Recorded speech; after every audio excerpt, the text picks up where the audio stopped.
নমস্কার, আমি আশিক। আপনারা দেখছেন মহানগর 24x7। ইতিমধ্যে লোকসভা ভোটের দামামা বেজে গিয়েছে। প্রার্থীরা জোর কদমে প্রচার অভিযান চালাচ্ছে। আজকে আমাদের সঙ্গে যিনি রয়েছেন তার আলাদাভাবে পরিচয় করাবার কোনো প্রয়োজন নেই। তিনি যাদবপুর কেন্দ্রের এবারের প্রার্থী ডক্টর অনির্বাণ গাঙ্গুলি। প্রথমে আপনাকে স্বাগত মহানগর 24x7। ধন্যবাদ। যাদবপুর কেন্দ্রটা হচ্ছে অত্যন্ত গুরুত্বপূর্ণ একটি কেন্দ্র বলা যেতে পারে রাজ্যের। যেমন একদিকে শহরাঞ্চলেরও মানুষ রয়েছে, বুদ্ধিজীবী মানুষের বাস বলা যায় যাদবপুরে, অন্যদিকে শ্রমজীবী কৃষক অনেকটা অধ্যুষিত অঞ্চল। সেই জায়গায় দাঁড়িয়ে যাদবপুর কেন্দ্রে এবারের প্রার্থী তৃণমূল কংগ্রেসের যুবমুখ সায়নী ঘোষ, অন্যদিকে সিপিআইএম প্রার্থী সৃজন ভট্টাচার্য, দুজন যুবমুখ। কাকে বেশি টাফ কম্পিটিটর মনে হচ্ছে আপনার? না, দেখুন, টাফ কম্পিটিশন ওইভাবে কিন্তু আমি দেখি না বা মনেও করি না। আমাদের প্রত্যেক দলের নিজের নিজের বিষয়ে নিজের প্রচার মানুষের কাছে নিয়ে যেতে হবে। আমরা যেগুলো মানুষের জন্য করতে পেরেছি, আগামী দিনে আমরা যেটা মানুষের জন্য করতে চাই, আমাদের গত 10 বছরের রেকর্ড প্রধানমন্ত্রী নরেন্দ্র মোদীর নেতৃত্বে সেই রেকর্ড রয়েছে। এবং আমরা গত 10 বছরে মানুষের জন্য কি করতে পেরেছি, সারা দেশের মানুষের জন্য কি করতে পেরেছি, পশ্চিমবঙ্গের মানুষের জন্য বিপুল বাধা সত্ত্বেও আমরা কি করতে পেরেছি, সেগুলো আমাদের কাছে আছে, মানুষও জানে। আমরা মানুষের কাছে সেই বিষয়গুলো পৌঁছতে চাইছি। যারা আমাদের বিপক্ষে রয়েছে তাদেরও দায়িত্ব হয়, কেন তাদের একটি দল এখানে 35 বছর রাজত্ব করেছে, কেন্দ্রেও তাদের একসময় বিশাল প্রভাব ছিল। তারা মানুষকে বলুক যে তারা পশ্চিমবঙ্গের জন্য কি করতে পেরেছে, কেন করতে পারেনি 35 বছরে যেগুলো করতে পারেনি। এবং অন্য দল, সেটা যে দল 12 বছর এইখানে ক্ষমতায় রয়েছে, তারা মানুষের জন্য কি করেছে তারা মানুষকে বলুক। এবং যা প্রতিশ্রুতি তারা দিয়েছিল, তারা সেই প্রতিশ্রুতি পালন করতে পেরেছে কি না, তারা মানুষকে বলুক। আমরা আমাদের মতন করে আমরা মানুষকে বলছি, মানুষের কাছে পৌঁছে যাচ্ছি। আমি সেই জন্যে কোনটা টাফ কোনটা টাফ না আমি সেইভাবে দেখি না। কিন্তু একটা কথা এখানে বলতে হবে যে যারা আমাদের প্রতিদ্বন্দ্বী, বিশেষ করে পশ্চিমবঙ্গে শাসক দল তৃণমূল কংগ্রেস, তাদের গণতান্ত্রিক রেকর্ড, ডেমোক্রেটিক রেকর্ড খুব একটা কিন্তু আশাপ্রদায়ক না। তাদের ডেমোক্রেটিক হাবভাব বা ব্যবহার কিন্তু একেবারেই গণতন্ত্রের কোনো সেখানে সুগন্ধ বা গণতন্ত্রের কোনো ইঙ্গিত নেই, সেটা মানুষও বুঝতে পারছে। প্রচারে তো বেরোচ্ছেন প্রতিদিন, জোর কদমে প্রচার চালাচ্ছেন। সে জায়গায় দাঁড়িয়ে সাধারণ মানুষের উৎসাহ বিজেপিকে নিয়ে কতটা দেখতে পাচ্ছেন? দেখুন, সাধারণ মানুষের উৎসাহ, বিপুল উৎসাহ দেখছি। এবং মানুষ যেভাবে স্বতঃস্ফূর্তভাবে এগিয়ে আসছে, মানুষ যেভাবে সাড়া দিচ্ছে, যেভাবে কথা বলছে, আমার মনে হয় যে দেখুন, মানুষ একটা জিনিস বুঝতে পেরেছে এবং একটা জিনিস পরিষ্কার বুঝতে পারছে, সেটা হলো যে এই ইলেকশন প্রধানমন্ত্রী নরেন্দ্র মোদীকে তৃতীয়বারের জন্য প্রধানমন্ত্রী নির্বাচিত করার ইলেকশন। এবং তিনি যে মানুষের জন্যে 100 কোটি ভারতবাসীর যে কথা তিনি বারবার বলছেন, তিনি যে মানুষের জন্যে কাজ করছেন, তাদের জন্যে তিনি সম্পূর্ণ তার জীবন উৎসর্গ করেছেন। এই যে নিজেকে একেবারে যাকে বলে pushing himself to the last ounce of his energy যেটা বলে, সেটা তিনি মানুষের জন্যই করছেন। আর একটা কথা হচ্ছে, পশ্চিমবঙ্গের মানুষ যেটা একেবারে ব্ল্যাক অ্যান্ড হোয়াইটে বুঝতে পারছে, তারা দেখছে যে তিনি তার নিজের আখের গোছাচ্ছেন না, তার নিজের কেউ নেই, তার নিজের বলতে একমাত্র ভারতের মানুষ, ভারতের জনগণ, এবং তিনি তাদের জন্য কাজ করছে। মানুষ কিন্তু এটা দেখছে। এবং তার অপর পক্ষে, তার বিপক্ষে যারা দাঁড়িয়ে রয়েছেন, তার বিপক্ষে যারা তাকে বিভিন্ন ভাষায় তার বিরুদ্ধে কুৎসা রটনা করছেন, তারা সব তো পরিবারতন্ত্রের দ্বারা একদম জর্জরিত দল। পরিবারতন্ত্র যে দলগুলো পরিবারতন্ত্র অনুসরণ করে, ডাইনাস্টিক পার্টিস, এবং তাদের পুরো ফোকাস হচ্ছে যে তাদের ডাইনাস্টির যে মেম্বার্সরা, পরিবারের যে মেম্বার্সরা, তাদেরকে কিভাবে রাজনৈতিকভাবে এস্টাবলিশ করা যেতে পারে।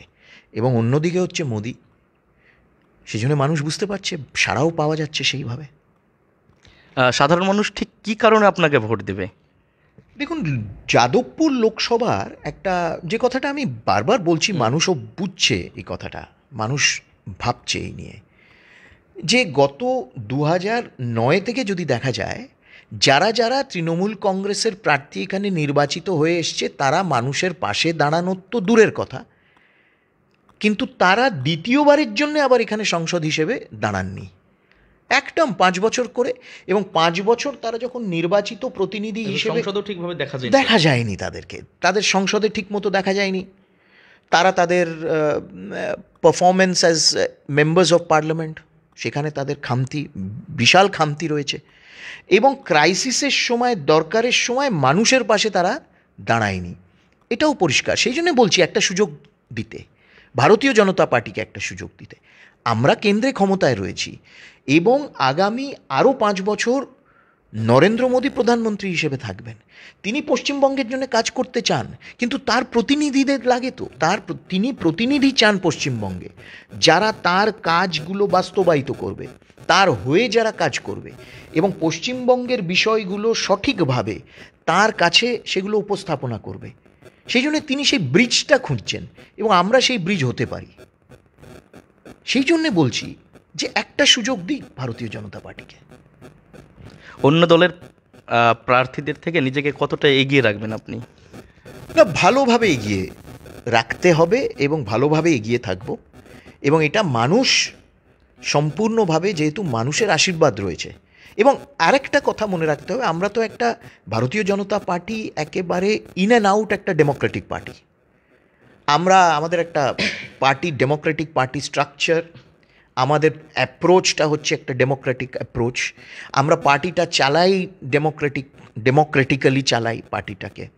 এবং আমাদের নীতি আমাদের মানুষের কাছে পৌঁছে যাওয়া। এই যে ধরুন একটা উদাহরণ দিচ্ছি, আমি তৃণমূল কংগ্রেসের বেশ কয়েকজন প্রার্থী, তার মধ্যে মন্ত্রীরাও রয়েছে যারা প্রার্থী না কিন্তু প্রচার করছে, তারা মানুষকে গিয়ে বলছে যারা আমাদের ভোট দেবে না, আমাদের কোনো দায়বদ্ধতা নেই তাদের পাশে দাঁড়ানোর, তাদেরকে কোনো রকম পরিষেবা আমরা দেব না, আমরা আমাদের ছেলেদের বারণ করে দেব।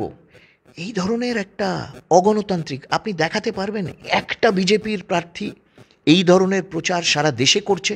অথচ আমরা 10 বছর ধরে we are the ruling party.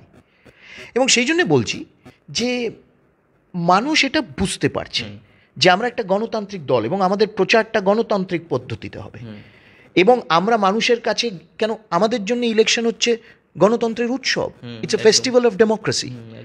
এবং আমরা সেই জন্য মানুষ সেই ফেস্টিভ্যাল অফ ডেমোক্রেসিতে, একটি উৎসবে তারা সম্পূর্ণভাবে যাতে অংশীদার হতে পারে, ভাগ নিতে পারে, আমরা সেটাই মানুষকে বলছি। সেই জন্য ফারাক প্রচুর আমাদের মধ্যে এবং আমাদের বিরোধীদের মধ্যে। লোকসভা, এই যাদবপুর লোকসভা কেন্দ্রে আইএসএফ কি কোনো রকমভাবে ফ্যাক্টর হতে পারে?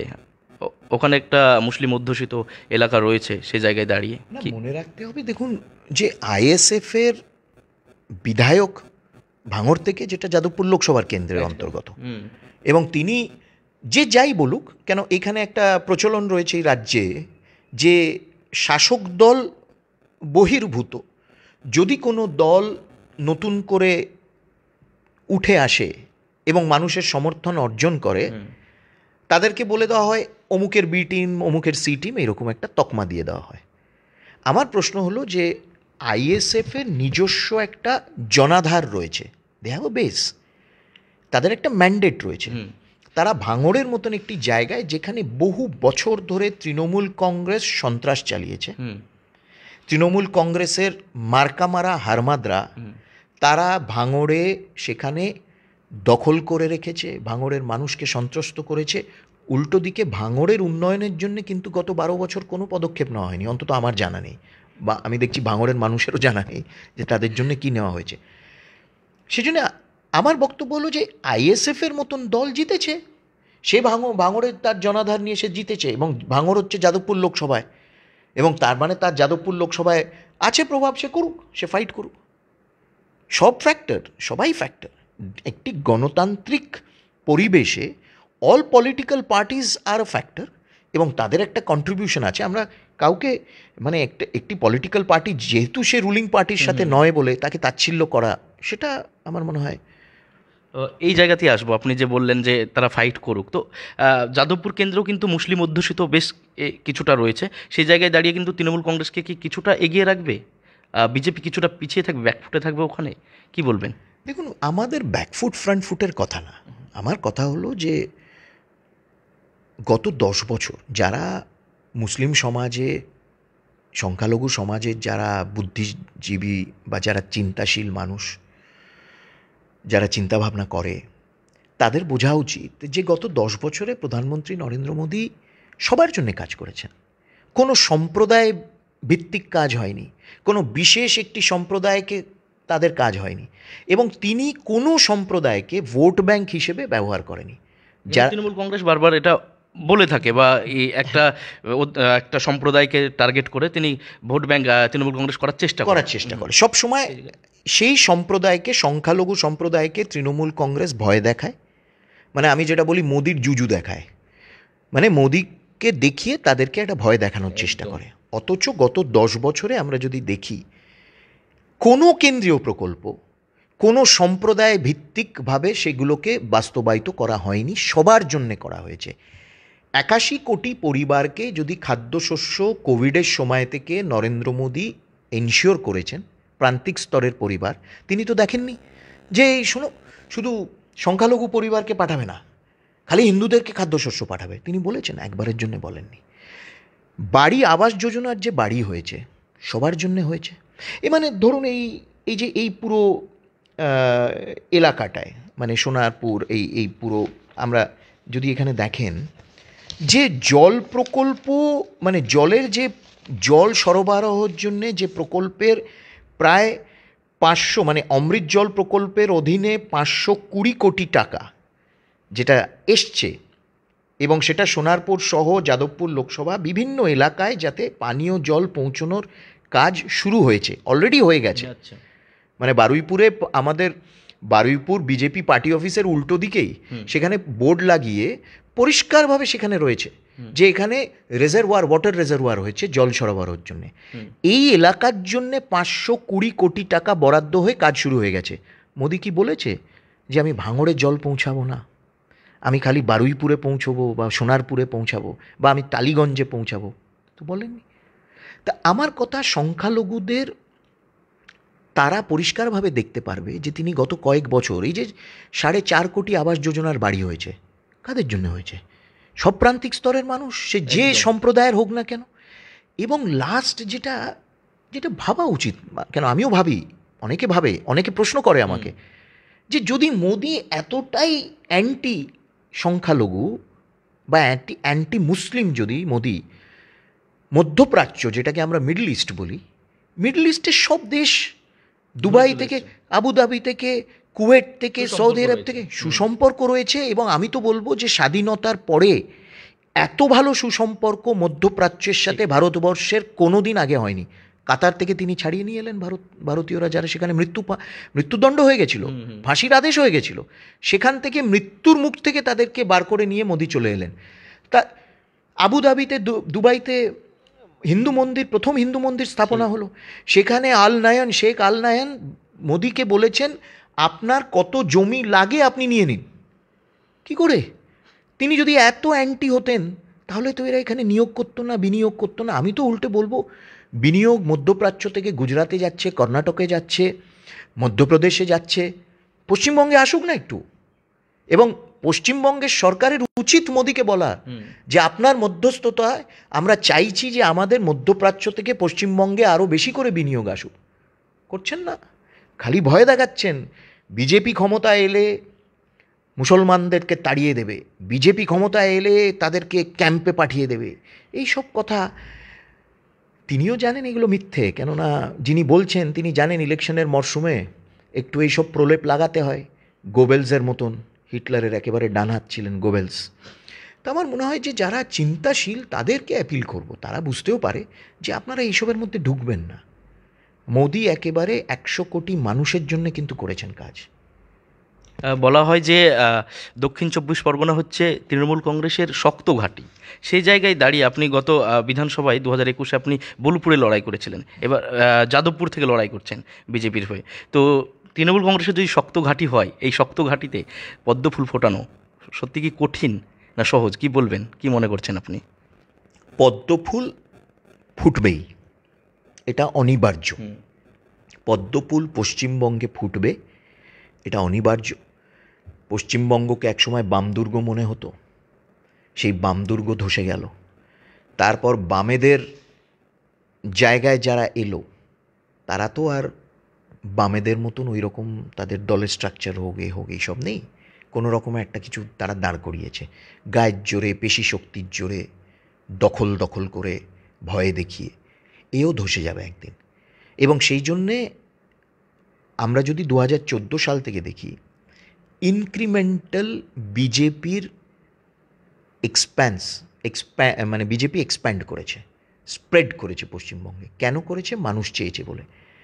আজ থেকে 10 বছর আগে কেউ ভাবতে পারেনি যে আমরা প্রধান বিরোধী দল এই পশ্চিমবঙ্গে একদিন হব, এবং প্রধান বিরোধী দল যদি হয়েছি আগামী দিনে আমরাও শাসক দল হব, এটা পরিষ্কার। সেই জন্য পদ্ম ফুটবে। এবং দক্ষিণ 24 পরগনায় এবারে দেখবেন একাধিক পদ্ম ফুটবে। তৃণমূল কংগ্রেস বলছে 42-এ 42, কি বলবেন? 42খানা আসন পাবে তারা পশ্চিমবঙ্গে বলছে। না, ভালো, মানে একটু তো কি বলে, মুঙ্গেরি লাল কি হাসিন স্বপ্নে দেখা ভালো, একটু আকাশ কুসুম ভাবাও ভালো। কিন্তু এই কথাগুলো আসে ক্ষমতার দাম্ভিকতা থেকে, অ্যারোগেন্স, যখন মানুষের সাথে লিঙ্কটা ব্রেক করে গেছে। অ্যাকচুয়ালি তারা ভাবছে ওই গায়ের জোরে, চোখ রাঙিয়ে, চমকে ধমকে তারা ক্ষমতা দখল করবে। ভাবা ভালো, আকাশ কুসুম ভাবা ভালো। আর একটা হচ্ছে যে 42 আসন নিয়ে তো আর প্রধানমন্ত্রী হতে পারবে না। 42টা এলেও প্রধানমন্ত্রী তো হতে পারবে না। ঠিক, prime minister only Modi. Trinamool Congress বলছে যে তারা 42খানা আসনে প্রার্থী তালিকা সবার আগে ঘোষণা করে দিয়েছে। সেই জায়গায় দাঁড়িয়ে বিজেপি এখনও পর্যন্ত প্রার্থী তালিকা ঘোষণা করতে পারেনি সবগুলো আসনে, 42খানা আসনে। তো তৃণমূল কংগ্রেসের অভিযোগ যে কে তৃণমূল দল ছেড়ে যাবে বিজেপিতে, তারপরে তারা প্রার্থী তালিকা সিলেক্ট করবে, এরকম কি কিছু রয়েছে? কি বলবেন?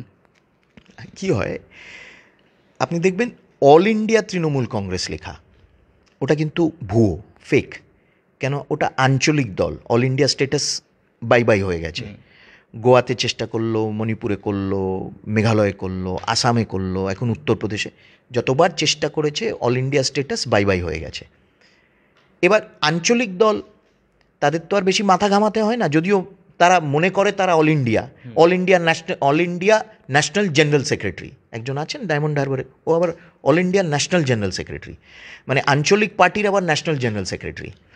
তো ওরা ভাবে, এখন কথাটা হচ্ছে ওদের তো একটা আঞ্চলিক দল, ছোট দল ঘোষণা করে দিল, তার মধ্যে আবার বেশিরভাগ বহিরাগত সব প্রার্থী, কিন্তু প্রচুর বহিরাগত প্রার্থী এবার দিয়েছে তৃণমূল কংগ্রেস। মানে একজন এমন বহরমপুরের বহিরাগত প্রার্থী, এতটাই বহিরাগত, সে নাম ঘোষণার 10 দিন পর বহরমপুরে ঢুকলো, এতটাই বহিরাগত, একেবারে আউটসাইডার। আমরা তো একটি জাতীয় দল, এবং আমাদের প্রত্যেকটা সিটে, এবং জাতীয় দল এবং বিপুল পরিমাণে অন্যান্য দল আমাদের সাথে আসতে চাইছে, আমাদের সাথে তারা থাকতে চাইছে, আমাদের সাথে তারা এগিয়ে যেতে চাইছে। এবং সেই জন্যে আমাদের একটা পদ্ধতি রয়েছে, আমরা আমাদের মতন করে করি, ঠিক ঘোষণা ঠিক সময় হয়, ধাপে ধাপে ঘোষণা হয়। এবং এইখানে একটা কমিটি রয়েছে, এই দল তো এইভাবে চলে না, দিদি বলে দিয়েছে বলে টিকিট দিয়ে দে, এই দল এইভাবে চলে না। সেন্ট্রাল ইলেকশন কমিটি রয়েছে, পার্লামেন্টারি বোর্ড রয়েছে, ডিসকাশন হয় প্রত্যেকটা। ইট ইজ আ জাতীয় দল, প্রকৃতপক্ষে জাতীয় দল। 17টা স্টেটে আমাদের সরকার আছে বলে আমাদের একটা সিস্টেম রয়েছে। এ দল তো দিদি বলে দিয়েছে ওকে দিয়ে দে, ভাইপো বলে দিয়েছে একে দিয়ে দে, এইভাবেই দলটা চলে, ঘোষণা করুক। তৃণমূল কংগ্রেস একাধিকবার অভিযোগ করেছে বিজেপি বহিরাগত দল, বহিরাগত প্রার্থী নিয়ে আসে। আপনি কিছুক্ষণ আগে বললেন যে বহরমপুর কেন্দ্রে এমন একজনকে প্রার্থী করেছে যে সে বহরমপুরের নাম পর্যন্ত শোনেনি আগে, বা 10 দিন পর আসছে ইলেকশনে। তো সেই জায়গায় বহিরাগত প্রার্থী করছে তৃণমূল কংগ্রেস, কি বলবেন এই বিষয়টা, কিভাবে দেখছেন? না, ওরা তো বলেছিল আমরা বহিরাগত দল, মানে তৃণমূল কংগ্রেস শ্যামাপ্রসাদ মুখার্জির দলকে বলেছিল পশ্চিমবঙ্গে বহিরাগত। 1, 2 হলো যে প্রধানমন্ত্রী, স্বরাষ্ট্রমন্ত্রী, কেন্দ্রীয় নেতাদের যে একটি অধিকার রয়েছে ক্যাম্পেন করা, প্রচার করা, মানে যেহেতু মনমোহন সিং প্রচার করতেন না বলে লোকে ভুলেই গেছে যে প্রধানমন্ত্রী প্রচার করতে পারে। মনমোহন সিংয়ের আগে ইন্দিরা করতেন প্রচার, রাজীব গান্ধী প্রচার করতেন, নেহরু করতেন, অটল বিহারী বাজপেয়ী প্রচার করতেন। মনমোহন সিং 10 বছর প্রধানমন্ত্রী থাকাকালীন কোনো দিন কোথাও প্রচার করেননি বলে, নির্বাচনী প্রচার, মানুষ ভুলে গেছে যে প্রধানমন্ত্রী প্রচার করতে পারে। সেই জন্য প্রধানমন্ত্রী যদি তার প্রচারের দরুন বিভিন্ন জায়গায় যাচ্ছেন, পশ্চিমবঙ্গে তাকে বহিরাগত বলা হচ্ছে, এবং রোহিঙ্গিয়াদের বহিরাগত বলা হয় না পশ্চিমবঙ্গে। এবং এই যারা এদেরকে যারা তৃণমূল কংগ্রেস টিকিট দিয়েছে, মানে ধরুন সাকেত গোখলে রাজ্যসভার এমপি, বহিরাগত তো, বম্বেতে থাকে। সাগরিকা ঘোষ রাজ্যসভার এমপি, মার্কামারা বহিরাগত, দিল্লিতে থাকে। একবারের জন্যে নির্বাচিত হওয়ার পর একবারের জন্য এখনও কলকাতায় আসেনি, সন্দেশখালি যায়নি, ও দিল্লিতে বসে খালি ভিডিও বানাচ্ছে। ইউসুফ পাঠান, কীর্তি আজাদ, শত্রুঘ্ন সিনহা, এরা কারা? এরা বহিরাগত। তো সেই জন্য ওই যে বহিরাগত রাজনীতি 2019 সালে যে তৃণমূল কংগ্রেস শুরু করলো, বিজেপিকে বলা যে এটা বহিরাগতর পার্টি, পুরোপুরি নাক থুবড়ে মুখ থুবড়ে পড়ে গেছে এই রাজনীতি। তারা বহিরাগতদের ওপর ডিপেন্ডেন্ট, তারা বহিরাগত ছাড়া সিট জিততে পারবে না, তারা জানে। এমন এমন বহিরাগত যারা এখনও এসে নিজেদের কেন্দ্রে তারা উদয়ই হয়নি, কুম্ভকর্ণের ঘুম। সর্বশেষ প্রশ্ন আপনার কাছে যাদবপুর নিয়ে। যাদবপুর কেন্দ্র থেকে যদি আপনি নির্বাচিত হন, তাহলে সেক্ষেত্রে সাধারণ মানুষের কোন দিকটা বা কোন কথাগুলোকে আপনি সংসদে পৌঁছে দেবেন? দেখুন, প্রচুর অনেক কথা রয়েছে যেগুলো বিভিন্ন বিষয়ে, মানে এক হলো ধরুন কানেক্টিভিটি ইস্যু, ট্রান্সপোর্ট, যোগাযোগ, তারপর মেট্রো রেলের সম্প্রসারণ একটা বিষয় রয়েছে। সেই সময় তো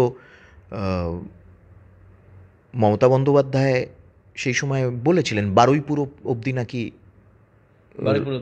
মেট্রো সেবা চালু কী হলো তার? ডিপিআর জমা করেছিল কি না? অনেক এইরকম। এবং জলের যে কষ্ট, জল সরবরাহর যে কষ্ট, দীর্ঘদিন পানীয় জলের যে সমস্যা, দীর্ঘ 15 বছর তারা সেটাকে অ্যাড্রেস করেনি। এখন নরেন্দ্র মোদী করছেন সেটা, অমৃত জল প্রকল্পের অন্তর্গত। এরকম বিভিন্ন অন্যান্য সমস্যা রয়েছে যেগুলো তুলে ধরা উচিত। কিন্তু যেটা হচ্ছে যাদবপুর কেন্দ্রের যে একটি ইতিহাস, একটি ঐতিহ্য, তার একটা যে বলবো একটা প্রেস্টিজ তার রয়েছে, সেটাকে ফিরিয়ে আনা। এবং সেই প্রেস্টিজ যাদবপুর, কলকাতা দক্ষিণ, এই যে পুরো অঞ্চলটা, এটাও আমাদের বাংলার ইতিহাসের পীঠস্থান এক অর্থে। বিভিন্ন ধরনের এখানে আন্দোলন হয়েছে, বিভিন্ন ধরনের মানে জাতীয় শিক্ষা আন্দোলনের পীঠস্থান এক অর্থে বলা যেতে পারে যাদবপুর বিশ্ববিদ্যালয়। এবং সেই যে ধারা প্রবাহ, ন্যাশনাল কাউন্সিল অফ এডুকেশন রয়েছে, অর্থাৎ অনেক দিক থেকে যাদবপুরকে কেন্দ্র হিসেবে ফোকাস করে একটা স্মার্ট কনস্টিটুয়েন্সি, সেখানে আরেকটা কেন্দ্রীয় বিশ্ববিদ্যালয় হতে পারে কি না, স্বাস্থ্য পরিষেবা, একেবারে ইউনিক কিছু স্বাস্থ্য পরিষেবার পরিকাঠামো এই যাদবপুর লোকসভা কেন্দ্রে দাঁড় করানো যেতে পারে কি না। একটা চিকিৎসা ব্যবস্থার ওখানে প্রচুর প্রবলেম রয়েছে, প্রচুর প্রবলেম। আপনি এইখান থেকে পুরো রেফার সারাক্ষণ এই সমস্যাটা থাকছে। একটা ইউনিক সেখানে এইমস হোক বা এইমসের ঢাঁচে কোনো একটা কিছু কেন্দ্রীয় সরকারের কিছু হোক, অনেক কিছু করা যায়। আমার কথা হলো যে যাদবপুরকে ফোকাসে একটি বিশেষ লোকসভা হিসেবে ফোকাসে আনা যায় কিনা, এবং যাদবপুরের মানুষ সেখানে বেনিফিটেড হয় কিনা, এই পুরো যাদবপুর। এবং যদি বিধানসভা ওয়াইজও দেখা যায়, ভাঙড়ে প্রচুর কাজ যেগুলো হয়নি, স্বাস্থ্যর দিক থেকে, কৃষির দিক থেকে, পরিবেশের দিক থেকে, ট্রান্সপোর্টের দিক থেকে ভাঙড়ের মানুষ বঞ্চিত। প্রচুর কাজ করার অনেক স্কোপ রয়েছে, কিন্তু তার জন্য মানুষের পাশে থাকতে হবে। তো এরা যারা যারা জিতে এসছে কেউ মানুষের পাশে থাকেনি। তারা নিজেদের ক্যারিয়ার পার্সু করবে কি জনপ্রতিনিধি হিসেবে নিজেদেরকে তারা চিহ্নিত করে প্রতিষ্ঠিত করবে, সেটা তারা নিজেরা কোনো দিন ভাবেনি। তাদের মধ্যে একটা সবসময় দ্বন্দ্ব ছিল, সেই দ্বন্দ্ব থাকলে কিন্তু মানুষের পাশে দাঁড়ানো যায় না। অসংখ্য ধন্যবাদ আপনাকে। এতক্ষণ আমাদের সঙ্গে ছিলেন যাদবপুর কেন্দ্রের বিজেপি প্রার্থী ডক্টর অনির্বাণ গাঙ্গুলি। আপনারা দেখতে থাকুন মহানগর 24x7।